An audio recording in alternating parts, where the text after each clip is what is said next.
welcome to another video. Today we're gonna be reacting to I'm gonna go and subscribe to this guy, like the video. Actually no, we're gonna make sure that this video is good, right?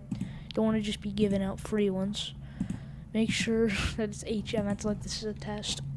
But anyway, it's saying the best zombies map in every Call of Duty. And now I'm gonna let his we're 9 seconds in, so let's fully restart here. But essentially, I'm gonna let him state his opinion on it, and then I'm gonna give my opinion, so on and so forth. And then whether I agree or not, I'm probably gonna like it because the video looks good. So here we go. We have 7 mainline Call of Duty Zombies games, and each one offering a wide variety of maps, and some don't. Today we are taking a look at the best map in every Call of Duty Zombies game. I'm gonna try and keep it objective, but don't get mad at me if my personal experience gets in the way. But definitely go ahead and comment your list down below as we get started. I will. A little bit more. I think I know, but I don't know if this guy's like a high rounder, but out of all the entries on this list, I really think this one is an objective truth that I'd like to think the Zombies community would all agree on, especially when you consider what Zombies was at this time. Look, Zombies was progressively becoming better and better the more we got with World at War. I mean, looking back at it, Noct was pretty basic and cookie cutter, and you could really tell it was an afterthought. And this isn't to undermine the achievement of Noct, but let's be real, how often are you really coming back to this map? Anyways, when we got Verrucht, which I personally wasn't a fan of, but aesthetically speaking, this might be one of the... I'm a good fan of Verrucht, but it's just not my favorite. I think we all know that most people's favorite, but hey, I'm gonna wait for him to darkest say it. And eerie maps. However, it did come with the introduction of perks we all know is a core aspect of Zombies and gave us the classic lineup. And Shino Numa is another great map, but all things considered didn't really add much to the equation. It's definitely better than the previous two, but wasn't... I think Shino Numa doesn't get enough credit. I mean, there's only one map left. This is my favorite. It's the Reese, obviously, but with Pack-a-Punch that introduced it, but Shino Numa I think was decently innovative. I liked it. I mean, it created training and then popularized training in Kino and Black Ops 1, and then Ascension Black Ops 1 it exploded because of how open the map was. But I mean, at least Shino Numa innovated infinite damage wonder weapons with the Wonder Waff. It created training it if it wasn't entirely popular. I mean, the high round, you could see that as a negative or a positive, and then, yeah, Hellhounds, so. It wasn't exactly groundbreaking, but I'll tell you the map that was groundbreaking and changed Zombies forever was Deriz. The biggest element here has to be the Pack-a-Punch, which, like perks, would become a hearsay for the franchise. There is one minus that would have made this map so much even better. When you Pack-a-Punch the Wonder Waff on World at War Deriz, if you shock yourself, or it doesn't even have to be Pack-a-Punch, when you shock yourself, you lose your drug ability. Like, you can still grab the perk, but the ability gets taken away, which could have made this map so much better. But would also immediately make the game way more enjoyable. On top of that, Deriz also added teleporters, which are cool in their own right in that it allowed you to teleport to spawn, but also that you had to link them to activate them in the first place. This was the first, quest-like attribute in Zombies, and although it was very small, you could argue this is what would snowball into full-blown Easter eggs we have today. On top of all these new gameplay elements, this was just a very solid layout for a map. For the time, it was just the right size and had those 3 quadrants you could explore. And let's not forget about the legendary catwalk that you and the squad camped on for high rounds before you even knew what training was. World at War may have birthed Zombies, but I really don't think Zombies would be where it's at today without the innovation that Deriz brought to the table. Hence why I think it is the best map in Call of Duty World at War. Alright, I'm gonna give my opinion right before we get to Black Ops 1 here. Deriz, I agree. I mean, it innovated Pack-a-Punch. I mean, again, the only minus would be in the Wonder Waff. I kind of already gave it, and he kind of stated what I was going to say. So now there's only 4 maps, and it was kind of, easy to pick. And now we're going to get to where there's more maps. So let's see what he says for BO1. On to Black Ops 1, where the game started to take the foundation that World at War and Deriz had set and evolve it a good bit, but not a whole lot. But one map that I think really took it to the next level in several ways was Call of the Dead. For starters, this was an entire celebrity cast, which was awesome. Sure, 5 had actual political figures as the cast, which was goofy, but Call of the Dead took an even more silly approach without spoiling the definitely see the opinion for Call of the Dead. And on top of that, this was the first game with some type of boss zombie, I guess we'll call it, being George A. Romero. While some argue he's annoying, I think adding a famous famous zombie movie director to Call of Duty Zombies map will It was never super not be a cool, good bro. idea. Something we don't typically get with the new Okay, maps and that zombies is sucks. more than one wonder weapon, and Call of the But they were bad. Dead gave us 2. The VR11, which is a lot of people say is trash, and trust me, I'm not saying that it's good, it definitely is trash, but the concept of turning zombies into FBI agents who then run into freezing water to their death is awesome. And also, might I add, the insta-kill effect in co-op is very useful as well. I really would love to see the VR11 get a jet gun glow-up treatment like that did in Black Ops 6. I mean, I think it'd be a pretty easy buff, just increase the ammo by like several hundred, and then maybe also increase the fire rate too. But anyways, the other wonder weapon here is obviously the scavenger, and this is one of my personal favorites, not necessarily because it's good. I mean, this gun has a very harsh high round fall off, but then that's just one of the more fun guns to use. Good, Shooting your explosive round and just waiting for this sound.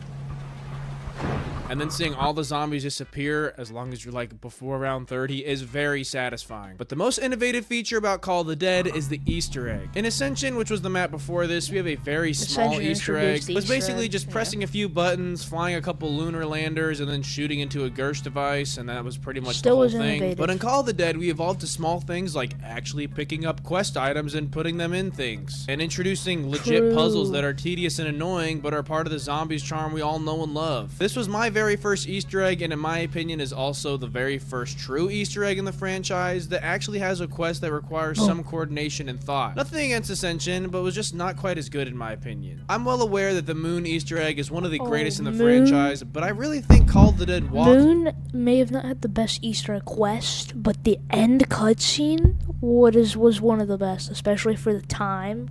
So Moon could run. Moon lovers, go ahead and let me have it down below. I know you all right there, look. so I'm sorry in advance. I'm gonna give my opinion here. It's gonna be very controversial. Oh no. Okay, it's not Call of the Dead. I love Call of the Dead, but no, it's not Kino, it's not 5. I'm just gonna go ahead and say it. It's either Ascension or Moon here. Now, I have to think about this so hard. Ascension. Yes, Ascension just barely beats Moon only because it introduced Easter eggs and popularized training. Like, not popularized, exploded the idea of training, and I just really love it. I can definitely see the argument for every map being their favorite, and Black Ops 1 being their favorite, Black Ops 2. If he says something like Transit or Die Rise, I'm out, bro. If he says something like that, alright, Black Ops 2. With Black Ops 2, you kind of got a lot going on here. You had a fairly rough launch that was met with a lot of backlash from fans, and Die Rise didn't really help the situation despite me really enjoying that map. But then you get banger after banger. Mob of the Dead and Buried are well loved and probably like up there with like some of the best maps in the franchise. But then to capitalize on this hot streak, we capped this game off with one of, if not the objective best zombies map of all time in my opinion. Origins is one of those maps that even when you played it for the very first time, you knew it was going to be an instant classic. It took the mechanics of Black Ops 2 and perfected them. Things like the buildable wonder weapons were great, but now you had 4 of them to build and then also upgrade after the fact, giving you just an overwhelming amount of tasks to do. And that's without even talking about the Easter egg. Definitely one of the best Easter eggs of all time, and ends with a cutscene that really melts your brain and makes you question everything you'd been doing up until this point. The story is continuing to take these wild turns, and you're just getting non-stop lore and context for the already confusing and convoluted storyline. This is a quintessential map that I think perfectly encapsulates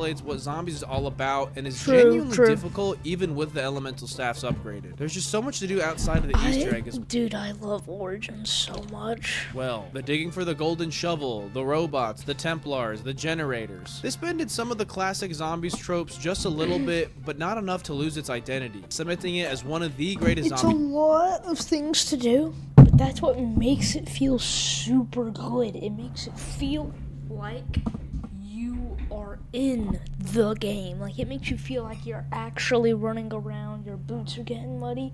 Like, it genuinely makes you feel like that. Zombies maps of all time, and also the best zombies maps in Black Ops 2. Okay, I mean, I agree. It's my second favorite map of all time. I can't say my first one because it is in Black Ops 3, and it would literally give away what my favorite one is, but Black Ops 2, I mean, Origins, I mean, the elemental staves, I mean, it kind of maybe not introduced, but it heavily put the idea out there that like buildable and up wonder weapons that you can upgrade, you know, like right after you already build them. The charged abilities, premise was introduced, great Easter egg, lore. I mean, so much to discover on the map. Black Ops 3. This was another difficult choice for me, but I have to give it to Horizon Track for Black Ops 3. I'm just gonna go and say I agree. This is my favorite map of all time. I can suck this map's dick till the end of time. I love it so much. This is basically Origins, but in a castle with a lot of similar elements. 4 elemental wonder weapons is what comes to mind first, but instead of staffs, you have bows, which are very fun in their own way. Also, each one having a building and upgrading quest that's very satisfying. Now, within the context of Black Ops 3, you now have these specialist items you have to build on every single map, and the Ragnaroks are my personal favorite for all specialists in Rags, let me think about it. I mean, rags are probably the most powerful, but honestly, my most favorite specialist is the Skull of Non-Stopway and Zetspa. Black Ops 3, and also for multiplayer too, just a random like fun fact about me. Oh, Since it's the first map with the Ragnaroks, I really enjoyed this mechanic. Oh, first, like boss fight, like technically you can call the end on Ascension with like the Gersh device a boss fight, but it's not killing you unless you splash damage from the ray gun. But like this is the first official boss fight, like crew versus blank. I think they're right? fun. You can use them in 2 different ways, which are both very effective. Then there's the jump pads that make traversing this map fun and exciting instead of like a chore and kind of just like tedious. Then there's also the rocket launch event that you actually have to be somewhat weary of, or you can insta-die if you're not paying attention. But to wrap up this masterpiece of a map, you have another absolute banger of an Easter egg, except for that damn Wisp step in Solo. But there's time travel. Wisp step in Solo is pretty painful, but once you get it down, it's good. Samantha says building a death ray, a rocket ship crash landing, and then one of the greatest boss fights in zombies history. And in all honesty, is it my favorite? It might be. I'd have to think about it. Maybe the Blood of the Dead boss fight. I don't know. I almost see this as the and the Easter egg cutscene, amazing. First boss fight, because Shadows of Evil's boss fight is more like another step instead of a traditional boss fight. Whereas Horizon Track gets its own dedicated arena with a lot of other stuff like going on here. It was just like really felt like a true boss fight to me, which you hadn't had in zombies before. Just a much more fleshed out experience. Anyways, Horizon Track came at the perfect time in my opinion. Shadows of Evil launched with a lot of criticism and backlash from the community. I mean, like, you know, people were calling this like the weird alien tentacle map that didn't feel like zombies at all, which you all know Shadows of Evil aged very well and would eventually become one of the greats. And I think we owe a lot of that post-launch success of Shadows of Evil to Horizon Track. Maybe I'm wrong, but it feels like Horizon Track kind of showcased how the Black Ops 3 engine was designed to be played, and in turn resulted in one of the greatest maps of all time. Really quick, I want to give a shout out to Innocent for sending me their 49-1R monitor for a review. Okay. We're gonna mute it in 2 times, cause I mean it is their video. I'll keep their sponsor in this time, cause it is a relatively short video. But I just want to talk about DE a little bit. Dude, DE, I mean, it's super good. And something I see is every map sets up the map for the future. An example, Darius set up and World at War set up Kino. They feel very similar, right? Yo, he's got the same microphone as me. Bro, yo, I didn't even see that. Wait, let me hear his voice again. It's like an integration to one of my videos. So that means I could literally be like ripping this thing up and down. Yo, he's got the same microphone as me. W. I mean, I don't have a boom arm because the thing comes with like a thing that you could just lay right in front of your voice. He's got like a whole boom arm, which I should probably get, but you know, for now, I'm gonna work with this. But yeah, every map is set up the next one, and then what was the last one? Moon, with like very few like hacker. It started to buildable kinda. Set up Transit, Black Ops 2, Origins, set up BO3 Shadows and stuff, and then Revelations set up Black Ops 4, so on and so forth. To capitalize, or should I say lowercase, on the success of Black Ops 3, we got Black Ops 4 Zombies. Now, if you know me, I'm a Black Ops 4 hater across the board, and that's including multiplayer and probably even more so zombies. Now, actually, the maps are decent, except for Dead of the Night, but this game really just struggles with its actual gameplay and the Black Ops 4 Zombies experience. But I had to choose one map for this. Honestly, I did kind of like the BO4 multiplayer, but it's without a doubt 9. I think this is a perfect map for someone who's just starting to get into zombies for like maybe the very first time. game. It's pretty easy to navigate. You have 4 centralized perk locations. Pack-a-punch is relatively... Yeah, I'm just gonna go and say, yeah, 9 too. I mean, I think again, it is very simple. Although I think it would have been a lot better without the BO4 system. Easy. Spawn area is a good training spot. The progression of rounds is pretty seamless. The boss zombies aren't too hard, but also aren't too easy. It just goes on and on. Anyways, this map also does a really good job of introducing you to quests like building the Death of Orion and the zombie shield without taking you too far into the tedious territory. I think it sort of eases the player into wanting to do more. After you learn how to build the weapon, you're like, oh, I wonder what else I can do, which can in turn snowball the player into wanting to do the Easter egg. And this map's Easter egg is pretty decent on its own. Nothing really too crazy here, but specifically the boss fight is That's actually a really good point. I didn't even think about that. I think is one of the coolest aesthetically speaking. I mean, fighting 2 ginormous elephants with an entire Roman Colosseum watching you is awesome. Love to see this sort of mobile boss in such a large arena as well. I mean, I really don't think, I think the closest thing we Dude, go check this guy out, is bro. Gorod Krovid or something like this. Unfortunately, this map is just held back by all the gameplay mechanics that Black Ops 4 had to offer, which keeps this from being a better map. I feel like this map could have came out on Black Ops 3 and would have been a near masterpiece, honestly. The idea is there, the gameplay is simply not. Cold War is kind of... Alright, I agree with basically everything you said. Cold War, and then we have Black Ops 6. So Cold War, here we go. All over the place, and a really difficult one to choose from. You've got Forsaken to cap the game off. Let me see, how long has this video been going? 16 minutes? Which was pretty decent. Then you also have Outbreak, which is an okay attempt at making a zombies open world like game, but still nothing that anyone really wanted. Then you have everything in between, which is sort of, well, just forgettable. But the one map that I think is the best has to be D Machine. Cold War, similarly to Black Ops 4, introduced a lot of new gameplay mechanics that didn't... I can see the argument for Mallard or Totem. I can't see it for Firebase, Forsaken, or Outbreak. So yeah. And by the way, I think you could tell, but he is not including non-trader. Didn't do near as much damage as Black Ops 4, but still took some getting used to, I'll say. Anyways, D Machine, kind of like 9, also did a really good job showcasing these new mechanics without making you hate them entirely. There's kind of an elemental wonder weapon going on here with the 4 different variants of the Die Shockwave, which is, I mean, I guess cool, but to me does not hit the same as Origins or in Horizon Drac. Then you have the Dark Ether, which is the trippy alternate reality, which is essentially the Easter egg, which we can also talk about. I think this Easter egg can cause someone to be left wanting more and in turn maybe go back to the other COD Zombies games for something a little more intense, like an actual boss fight. Not to undermine the protect and escort sequence here, but it is just a little underwhelming. Kind of reminds you of the Liberty Falls boss fight. Hey, I'm gonna bring back a meme that was in 2020. What are your thoughts on Black Ops 5 Zombie? What are your thoughts on Black Ops 5 Zombies? What are your thoughts on Black Ops 5 Zombies? What are your thoughts on Black Ops 5 Zombies meme? Dude, it is still massive. In a way. Anyways, I really don't particularly like any of the Cold War maps. Not saying they're bad or anything, but none are really just bangers or standouts. So this is one where I'd really like to hear y'all's opinions on if you think there's a better one, because I'm sure someone could have a better argument for a different map. Black Ops 6, I agree with D Machine though. As of me recording this, Black Ops 6 currently has Liberty Falls, Terminus, and Citadel des Morts in the game. And out of those 3... Well, by the time I'm reacting to this, we have the Tomb. I think Terminus is the best map in Black Ops 6 Dude, at this very I agree. Nobody says that, though. Moment in time. Citadel is a lot of fun and kind of gives Horizon Drac vibes aesthetically, but Terminus just hits so hard in the difficulty, classic zombies feel, and innovation. I remember riding a boat for the first time on this map thinking this was just super whack and out of pocket for zombies. I really like Citadel des Morts is good, but now all that stuff. And I mean the Tomb. I'm sorry. The Tomb is my least favorite Black Ops 6 map. I hate that map so much, bro. At best, it's mid. And then third, honestly, third would be Liberty Falls. It's a good map, but steadily.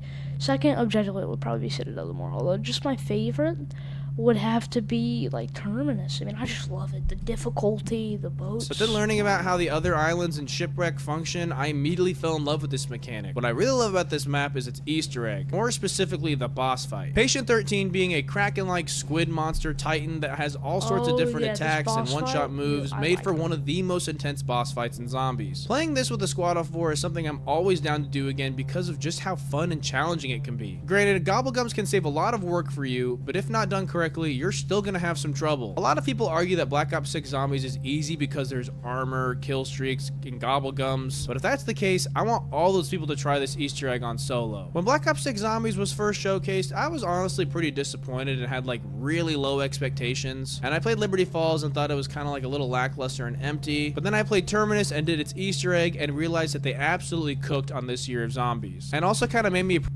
Yes, but it's starting to slide downhill a little. appreciate Liberty Falls in a way because, you know, this game is a camo grind, and I think that's That's all like I'm gonna what say. they had in mind with Liberty Falls. This is just kind of like a mindless map. That's all Not I'm that that's a gonna bad say, thing. bro. And as That's all far I'm as gonna Citadel goes, it is definitely cut from the same cloth as Terminus, and I hope every map to come has the same feel. Would not be mad to see a better map than Terminus come, but I think that's gonna be hard to do. I think this map is just like really good. But that's the best Zombies map in every COD Zombies game. Okay, I mean, again, go check out this guy Ornery Plays. Sorry if I messed that up, but go join his Discord. I might join that. I'm gonna go check out his channel. Let's go see what it uploads actually. Does he upload like mainly zombies or other stuff? Okay, so it's more. Okay, so he uploads zombies and just COD in general, probably. Oh, okay, so it's looking like mainly COD, but he probably. Okay, that's cool. That's cool. Alright, I mean, that was a good video. See you in the next one.